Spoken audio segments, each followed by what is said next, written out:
우리의 생명 되시며 또한 순간의 호흡까지도 홀로 주관하시는 하나님 아버지, 이 한 주간을, 오늘을 하나님의 생명으로 우리가 살아갈 때에 그리스도 안에서 우리 위해 죽임당하시기까지 하시며 대속의 은혜로 우리를 살리신 주님 안에서 우리가 살든지 죽든지 주를 위한 하루하루 순간순간을 사는 내 것이 아니라 주의 것 된 나로 하나님을 향하여 살아가는 것임을 잊지 않도록 성령께서 우리를 주장하여 주옵시고, 그리하여 우리의 사는 자체가 하나님께 감사로 드려지는 그러한 삶을 살게 하여 주시옵소서. 예수님의 이름으로 기도하옵나이다. 아멘. 로마서 7장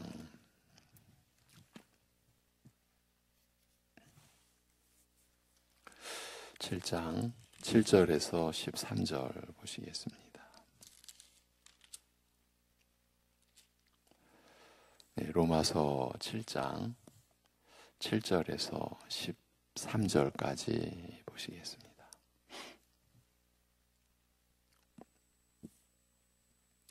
(7절부터입니다) 13절까지 다 같이. 그런즉 우리가 무슨 말을 하리요? 율법이 죄냐? 그럴 수 없느니라. 율법으로 말미암지 않고는 내가 죄를 알지 못하였으니 곧 율법이 탐내지 말라 하지 아니하였더라면 내가 탐심을 알지 못하였으리라. 그러나 죄가 기회를 타서 계명으로 말미암아 내 속에서 온갖 탐심을 이루었나니 이는 율법이 없으면 죄가 죽은 것임이라. 전에 율법을 깨닫지 못했을 때에는 내가 살았더니 계명이 이름에 죄는 살아나고 나는 죽었도다. 생명에 이르게 할 그 계명이 내게 대하여 도리어 사망에 이르게 하는 것이 되었도다. 죄가 기회를 타서 계명으로 말미암아 나를 속이고 그것으로 나를 죽였는지라. 이로 보건대 율법은 거룩하고 계명도 거룩하고 의로우며 선하도다. 그런즉 선한 것이 내게 사망이 되었느냐? 그럴 수 없느니라. 오직 죄가 죄로 드러나기 위하여 선한 그것으로 말미암아 나를 죽게 만들었으니 이는 계명으로 말미암아 죄로 심히 죄되게 하려 함이라. 아멘.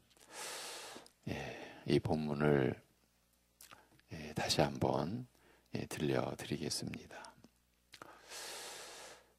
그러면 우리가 무슨 말하리요? 율법이 죄냐? 결코 그럴 수 없느니라. 그러나 율법을 통해서가 아니었다면 내가 죄를 알지 못하였으리라. 만일 율법이 탐내지 말라고 명하지 않았다면 내가 탐심을 알지 못하였을 것입니다. 그러나 죄가 계명을 통하여 기회를 잡아 내 안에 온갖 욕심을 만들어 내었나니 율법을 떠나서는 죄는 죽은 것이기 때문이라. 한때 율법과 상관없이 살던 중에 계명이 들어오자 죄는 살아나고 나는 죽었나니 생명을 위한 계명 바로 이것이 내게는 죽음이 이르게 하는 것으로 발견되었느니라. 이는 죄가 계명을 통하여 기회를 잡아 나를 속이되 그것을 통하여 나를 죽였음이라. 그러므로 율법은 거룩하며 그리고 계명도 거룩하고 의로우며 선하도다. 그렇다면 선한 것이 내게 죽음이 되었느뇨? 결코 그럴 수 없느니라. 다만 죄가 죄로 밝히 드러나기 위해서 선한 것을 통하여 내게 죽음을 초래하는 것뿐이며, 이는 죄가 계명을 통하여 더할 수 없이 죄되게 하려 함이라. 이렇게 되어 있습니다. 이 본문의 내용에 들어가기 전에 오늘은 6장에서부터 이어져 온 내용을 되돌아보도록 하겠습니다. 그러한 그 내용을 가지고 오늘 본문을 우리가 살펴갈 수 있기 때문입니다. 믿는 자는, 우리 신자는 더 이상 자신을 죄에게 내주어 불의하게 살지 말고 하나님께 드려 의롭게 살 것을 권합니다. 이제 죄에게 내주는 것이 불의하게 사는 것이다. 이제 신자인 우리는 더 이상 그렇게 사는 것이 아니라 하나님께 드려 의롭게 살 것을 권하면서 로마서 6장 14절은 죄가 너희를 지배하지 못하리니 이는 너희가 율법 아래에 있지 않고 은혜 아래에 있음이라고 선언합니다. 믿기 전에는 죄의 종이 되어 불의하게 살았으나 신자가 된 지금 이제는 하나님께 자신을 드려 의롭게 살라고 권할 수 있는 그 이유, 그 이유는 우리가 더 이상 죄의 지배를 받지 않기 때문이며, 이처럼 신자가 죄의 지배에서 벗어나 자유로울 수 있는 까닭은 더 이상 율법 아래에 있지 않고 은혜 아래에 있기 때문이라는 뜻입니다. 우리가 로마서 6장에서 살핀 내용의 요점이라고 할 수 있습니다. 우리 믿는 자는 이제 더 이상 율법 아래에 있지 않고 은혜 아래에 있게 된 것이, 율법 아래에 있던 상태에서 그리스도의 은혜 아래로 옮기운 것이 이렇게 중요한 것입니다. 죄의 지배에서 벗어나 죄의 종노릇하지 않고 하나님께 자기를 드려 섬기는 삶이 비로소 가능해지기 때문입니다. 은혜 아래로, 그리스도의 은혜 아래로 옮기워졌기 때문에 죄의 종노릇하지 않고, 그래서 불의한 삶을 살지 않고 하나님께 자기를 드려 섬기는 삶, 의롭게 사는 삶이 비로소 가능해지기 때문인 겁니다. 우리가 율법 아래에 있지 않고 은혜 아래에 있다는 사실이 이처럼 중요하다고 하였습니다만, 그 뜻이 무엇인지 더 깊이 설명하고자, 그러면 무엇이냐? 우리가 율법 아래에 있지 않고 은혜 아래에 있으므로 죄를 지을 것인가? 라고 물은 다음에 결코 그럴 수 없느니라는 대답으로 강력하게 부인합니다. 율법 아래에 있지 않고 은혜 아래에 있다는 것이 죄를 지어도 무방하다거나 문제가 되지 않는다는 그런 뜻이 결코 아님을 알리고 확인해 주는 말입니다. 은혜 아래에 있다. 그러니까 무한정, 무제한의 속죄의 은혜 아래에 있다는 그것으로 인해서, 그러면 죄를 지어도 무방하다거나 아무 문제가 되지 않는다는 뜻이 결코 아니라는 것이죠. 그것을 확인해 주는 말입니다만, 이미 로마서 6장 첫 부분에서 이와 비슷한 질문과 대답을 살핀 적이 있습니다. 은혜를 더하게 하려고 죄에 머물겠느냐? 지금 이제 6장 14절 이하 15절에서는 은혜 아래에 있다고 죄를 지을 것이냐? 이렇게 질문이 주어졌지만 6장 첫 부분에서는 은혜를 더하려고 죄에 머물겠느냐, 죄에 계속 거하겠느냐, 그 물음이었습니다. 그 물음에 결코 그럴 수 없다고 대답한 다음 우리가 은혜를 빙자하여 죄를 용인하거나 가볍게 여길 수 없는 이유에 대하여 설명하되, 그러니까 6장 초반부의 내용입니다. 은혜를 빙자해서 죄를 가볍게 여길 수 없는 이유, 죄를 용인할 수 없는 이유에 대하여 설명하되, 우리는 그리스도와 함께 죄에 대하여 죽었다. 이것이 로마서 6장의 말씀의 참 선언이죠. 우리가 그리스도와 함께 죽었고 그와 함께 하나님을 향하여 산 자가 되었으므로 더 이상 죄 가운데 살 수 없고 오직 하나님을 섬기면서 살아야 한다고 하였습니다. 그러니까 우리 신자들이 믿음으로 의롭다함을 받은 이제 하나님과 화평한 관계, 온전한 관계에 우리가 들어오게 됨으로써 이제 거룩한 삶을 살게 되는 우리에게 있어서 절대적인 진리의 지식, 죄에 대하여 죽었다는 그 인식, 그 이해, 그 믿음을 우리가 지녀야 한다라는 것을 우리가 수개월 동안 나눠왔습니다. 죄에 대하여 우리는 죽었다. 우리가 어떻게 죽느냐? 그것을 설명하기 위하여 바울 사도가 세례를 우리에게 제시하고 세례를 통해 우리가 죄에 대하여 죽었다는 것을 설명해 준 것이 로마서 6장 전반부, 초반부의 내용이었습니다.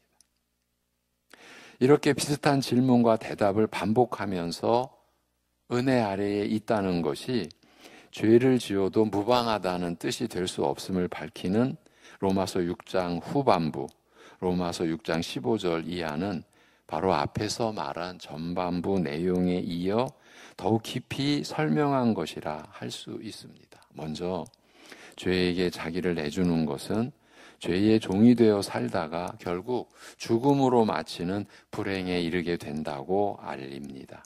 비록 믿기 전 과거에는 그리스도 밖에 있을 때에는 죄의 종이 되어 불법을 행하며 살았으나 그것이 사람들이 살아가는 그 모습이고 또 사람들 스스로도 그게 인생인 줄로 아는 거예요. 그냥 죄의 종이 돼요. 그렇지만 본인은 그냥 자유롭게 사는 거예요. 죄의 종인데. 그러니까 자신의 실체를 모르는 거죠. 그렇게 죄의 종이 되어 불법을 행하며 살았으나 이제는 죄에서 벗어나 의의 종이 된 만큼 의에 순종하여 거룩함에 이르는 것이 마땅하다고 일깨웁니다. 과거 죄의 종노릇하며 의와 상관없이 살던 그 삶은 수치와 부끄러움뿐 아무 가치와 의미를 찾을 수 없는 허망한 삶이었으며 그 마지막은 영원한 죽음의 불행인 반면 그리스도를 믿게 된 우리는 죄에서 벗어나 하나님을 섬기면서 거룩함에 이르는 열매를 맺으며 하나님의 거룩한 형상을 이루어가는 귀중한 삶을 살게 되었고 더욱이 그 마지막은 영생으로 이어질 것이라고 밝힙니다. 이것이 우리 신자가 죄의 종이 되어 죄를 지으면서 살 수 없는 이유인 것이죠. 이 내용을 설명해 온 것이에요. 로마서 6장이. 그리스도를 믿게 된, 그리스도 안에 있게 된 우리는 죄에서 벗어나 하나님을 섬기면서 거룩함에 이르는 열매를 맺으며 그 열매를 맺는 그 과정이 신자의 일생인 거죠. 그러면서 하나님의 거룩한 형상을 이루어가는 이것이 바로 성화의 내용이라고. 하나님의 거룩한 형상을 이루어가는 그 귀중한 삶을 우리가 살게 되었고 그 마지막이 영생으로 이어지리라. 이렇게 밝혀줍니다. 이것이 우리 신자가 죄의 종이 되어 죄를 지으면서 살 수 없는 이유입니다.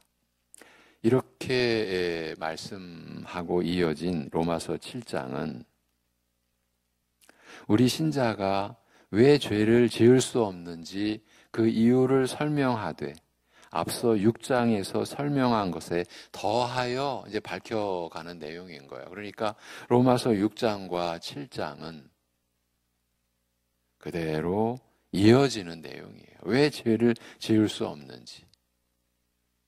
죄에 대하여 우리가 죽었기 때문이라, 그래서 우리가 이제 율법 아래에 있지 않고 은혜 아래에 있게 되었기 때문이라 이렇게 밝혔는데, 그 죄를 지을 수 없는 이유를 로마서 7장은 더하여, 더 깊이 그 이유를 이제 밝혀가는 겁니다. 우선 율법은 사람이 사는 동안에만 지배한다. 즉 법적 구속력을 갖는다는 원칙을 확인하고자 합니다. 이제 율법을 구체적으로 로마서 7장은 거론하는 겁니다. 물론 모든 율법이 사람의 죽음과 더불어 그 효력과 유효성을 상실한다는 그 뜻이 아니라, 율법 중에서 죽음과 더불어 그 구속력이 해소되는 예가 있음을 알리고자 한 것이라 할 수 있습니다. 신뢰를 제시하되, 남편이 죽을 경우 아내로 하여금 법적으로 남편에게 매이게 하는 효력이 해소되어 이제 남편이 죽을 경우에 재혼이 합법적이 되는 경우를 들고 있습니다.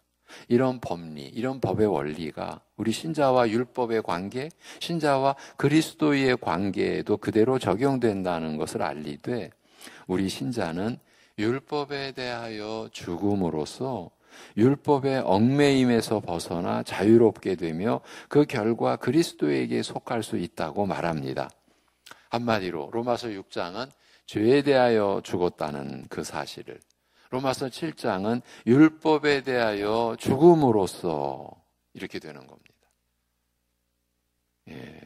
왜 죄를 지을 수 없는지, 왜 죄 가운데 계속 머물 수 없는지 그 이유를 지금 밝혀가는데, 6장에서는 죄에 대하여 죽었기 때문에, 로마서 7장에 들어서는 이제 율법에 대하여 죽었기 때문에 이렇게 연결이 되는 것이죠. 이러한 하나님께서 우리 안에 행하시고 일어나게 하신, 우리 안에서 이루어진 이 일을 우리가 말씀으로 바로 제대로 우리가 알고 인식하고 성령께서 풀어주시는 은혜로 이해하고, 사실은 우리의 본래의 능력으로는 전혀 감당할 수 없는 거죠. 그런데 우리가 이제 이러한 말씀을 내게 이루어진, 바로 내게 해당되는, 바로 내게 적용되는 말씀이라는 것을 우리가 바로 알므로써 죄 가운데 머무는, 계속 죄를 짓는 삶이 아니라, 죄의 종이 되는 존재로서의 삶이 아니라 하나님을 향하여 거룩함에 이르는 열매를 맺어가는, 하나님의 형상을 회복해가는 우리의 생애를 우리가 살아갈 수 있는 것 아니겠습니까? 이 로마서 8장까지가 이제 이러한 흐름으로 계속 이어져 가는 거예요. 우리 신자는 율법에 대하여 죽음으로써, 이것이 로마서 7장의 이제 내용입니다. 율법의 얽매임에서 벗어나 이제 자유롭게 되었고, 그 결과 그리스도에게 속할 수 있게 되었다고 말합니다. 그런데 언뜻 들으면 불필요한 설명과 근거를 제시하고자 애쓰는 것처럼 들릴지 모릅니다만, 내막을 깊이 들여다보면 그럴 만한 이유가 있음을 수긍하게 됩니다. 만일 율법이 모든 사람에게 대하여 구속력을 가진다면, 말하자면 하나님께서 모든 사람을 율법 아래에 두신 것이라면, 사람이 제 마음대로 율법의 구속에서 벗어날 수는 없습니다. 내가 원하거나 싫다고 해서 마음대로 율법에 매이기를 거부하고 그 굴레를 벗을 수는 없으며, 율법 아래에서 은혜 아래로 옮겨가기 위해서는 합법적인 절차가 필요한 것입니다. 우리를 율법 아래에 두신 분이 하나님이시라면 하나님께서 인정하시고 받아들이시는 어떤 합법적인 마련과 절차가 필요한 것입니다.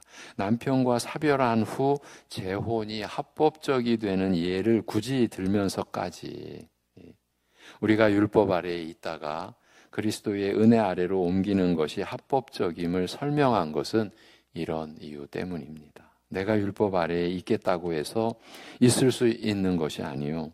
내가 율법의 굴레에서 벗어나겠다고 해서 벗어날 수 있는 것도 아니며, 내가 은혜 아래로 옮기겠다고 해서 옮길 수 있는 것도 아닌 것입니다.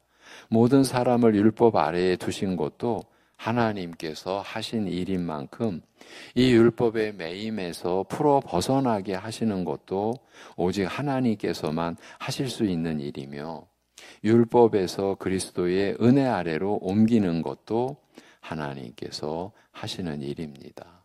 율법의 매임에서 우리를 풀어 벗어나게 하시고 그리스도의 은혜 아래로 옮기시고자 하나님께서 친히 마련하신 방법과 길이, 그 길이 바로 율법에 대한 죽음, 바로 그것인 것이에요. 그러니까 율법에 대한 죽음은 우리가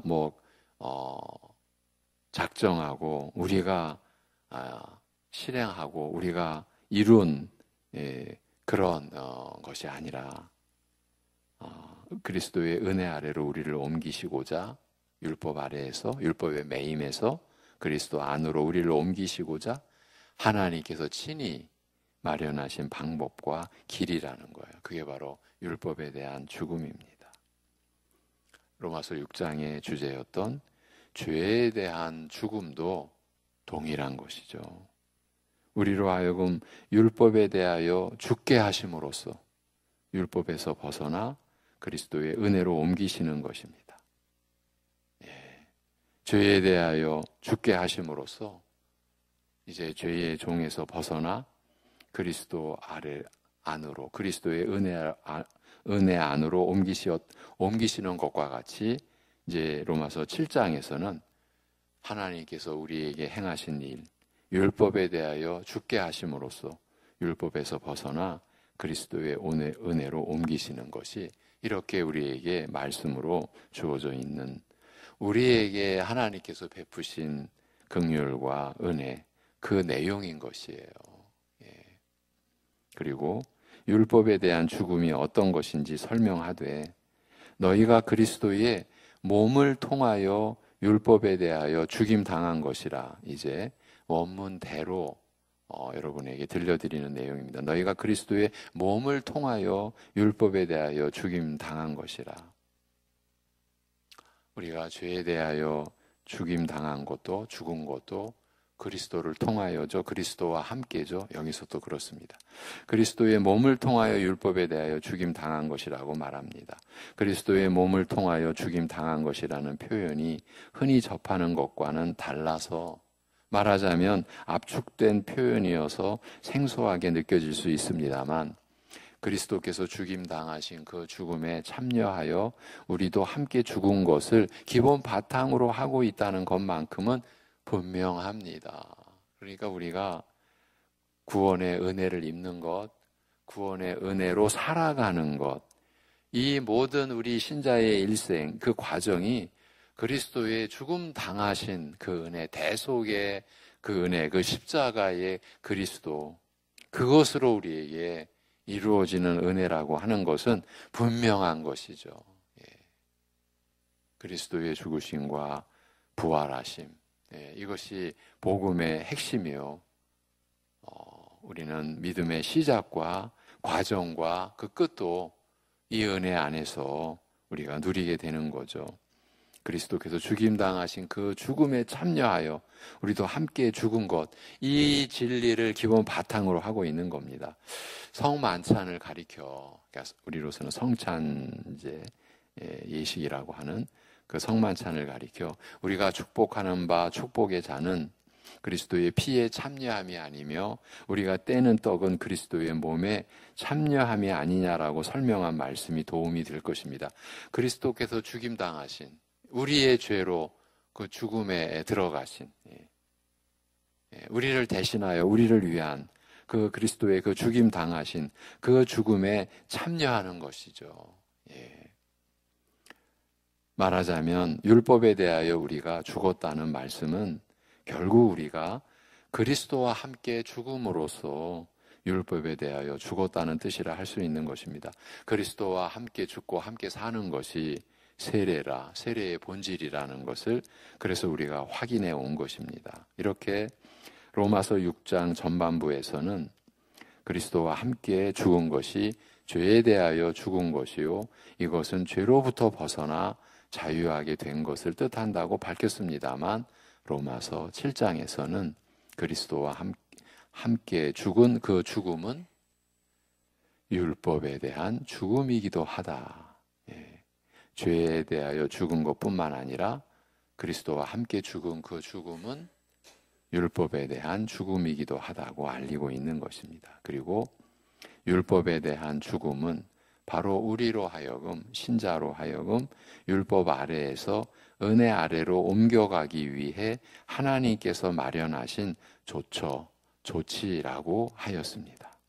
우리는 그리스도와 함께 율법에 대하여 죽음으로써 율법의 매임에서 벗어나 자유롭게 되며 합법적으로 그리스도에게로 와서 그리스도의 은혜 아래에 있게 된 것입니다. 이 일이 합법적이기 때문에 지금 하나님 앞에서 합법적이라는 그 점을 강조해 드리고 있는 거예요. 이 일이 합법적이기 때문에 그 누구도 이 의를 제기할 수 없는 것입니다. 그리하여 이제 로마서 8장, 이 위대한 진술에 이제 마무리가 지어지는 로마서 8장 그 뒷부분에 가서, 만일 하나님이 우리를 위하시면 누가 우리를 대적하리요? 이 위대한 그 선언적 질문이 주어지는 거예요. 하나님이 우리를 이렇게 위하시는데 누가 우리를 대적하리요? 누가 능히 하나님의 택하신 자들을 송사하리요? 의롭다 하신 이는 하나님이시니 누가 정죄하리요? 이렇게 나오는 것이에요. 우리가 합법적인 절차와 그 과정을 통해서 우리가 그리스도의 은혜 아래에 있게 되었기 때문에 지금 이 선언적 질문이 가능한 것입니다. 누가 우리를 송사하리요? 누가 우리를 정죄하리요? 우리를 위하시고 우리를 의롭다 하시는 이는 우리를 택하신 하나님이신데 누가 대적하겠고 누가 송사하리요? 누가 정죄하리요? 그러면서 죽으실 뿐 아니라 다시 살아나신 이는 그리스도 예수시니, 이 은혜로 인한 것이라는 거죠. 죽으실 뿐 아니라 다시 살아나신 이는 그리스도 예수시니 그는 하나님 우편에 계신 자요 우리를 위하여 간구하시는 자신이라고 외칠 수 있는 것입니다. 하나님 우편에 계시다라는 것은 무슨 장소적, 물리적 개념이 아니라 하나님으로부터 모든 이제 만물을 다스릴 그리고 심판하실 모든 권세를 받으셔서 위임 받으셔서 이제 만유의 왕으로 계시는, 그래서 우리에게 성령을 보내주시는 그 주님을 나타내고 있는 거죠. 그런데 놀랍게도 그 하나님 우편에 계신 거룩하신 그리스도 예수께서 우리를 위하여 간구하고 계신다. 간구하시는 자신이라 계속해서 우리를 위하여 기도하고 계시는 분이시라는 그 말씀이에요. 그렇게 외칠 수가 있는 것입니다.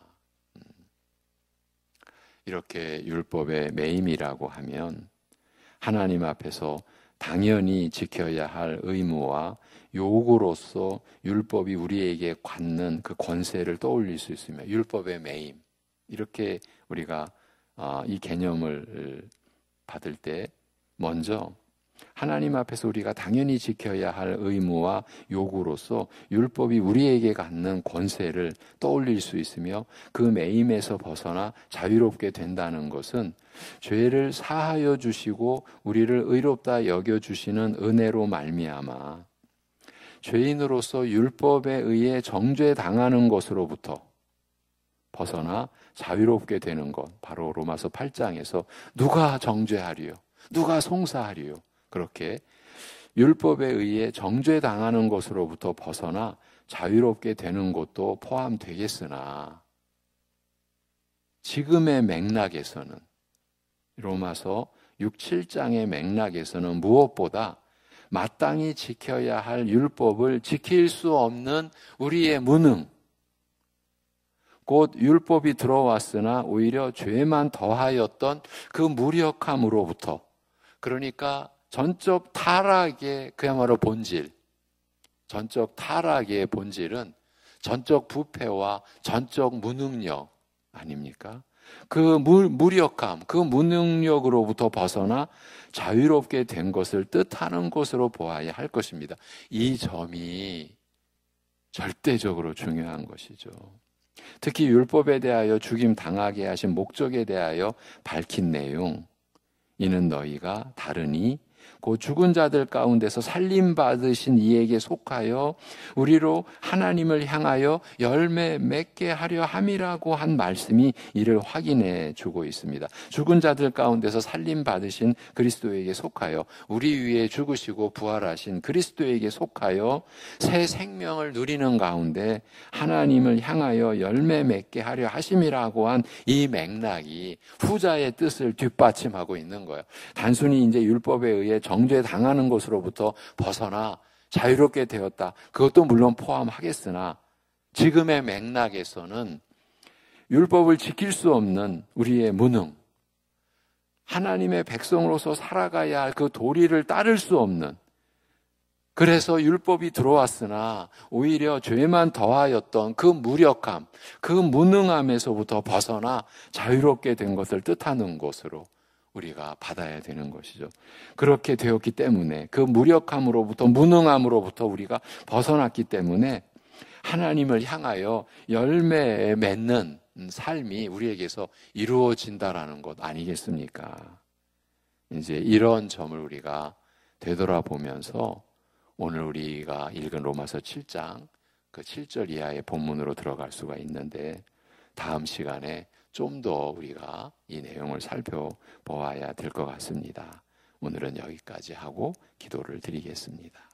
하나님 아버지,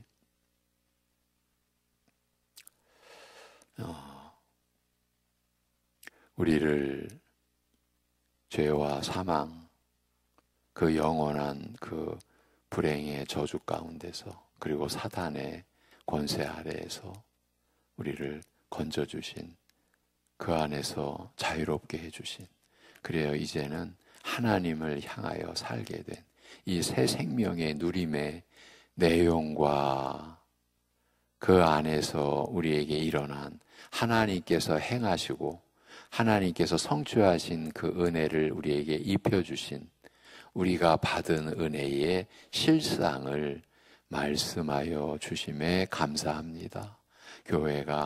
교회에 지체된 각 신자가, 그 각 신자된 우리가 이러한 말씀의 진리와 은혜를 성령님을 통하여 바로 받을 수 있게 우리를 인도하여 주옵시고 우리를 이 말씀 위에 세워 주시옵소서.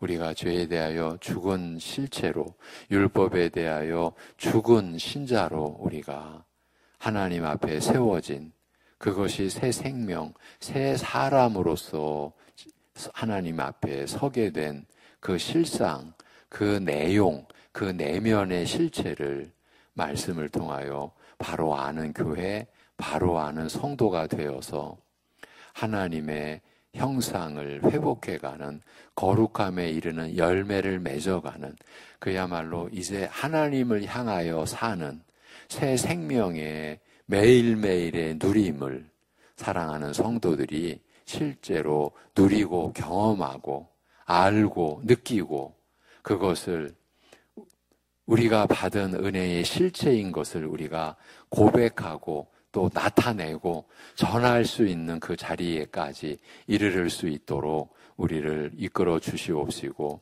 이 말씀에 우리가 붙들릴 수 있는 은혜를 우리에게 허락하여 주시옵소서. 하나님 아버지, 우리가 예수 그리스도를 믿음으로 구원받은, 의롭다 여김받은 그 구원의 은혜를 입어 살아가는데 죄에 대하여 죽은 나 자신을, 율법에 대하여 죽은 우리를 그리스도와 함께 죽고 함께 삶으로 우리가 죄에 대하여 율법에 대하여 죽은 이 사실을 우리가 알지 못한다면, 그리고 그 은혜를 우리가 받은 그 은혜를 우리가 느끼지 못하고 누리지 못한다면 우리의 삶이 과연 무엇인지 어찌 되는 것인지를 생각할 수 있는 우리가 될 수 있도록 하여 주시옵소서.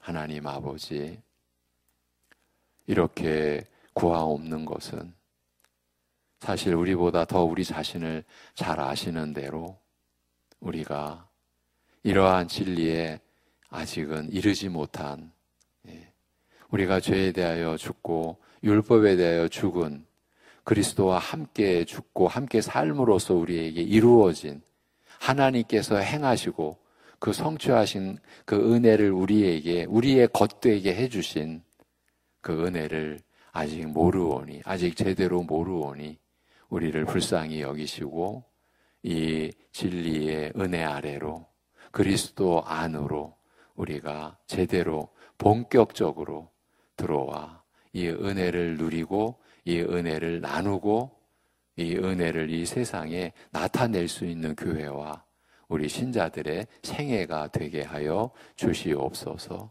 이 모든 것을 주님께 의탁하옵고 우리 주 예수 그리스도의 이름으로 기도하옵나이다.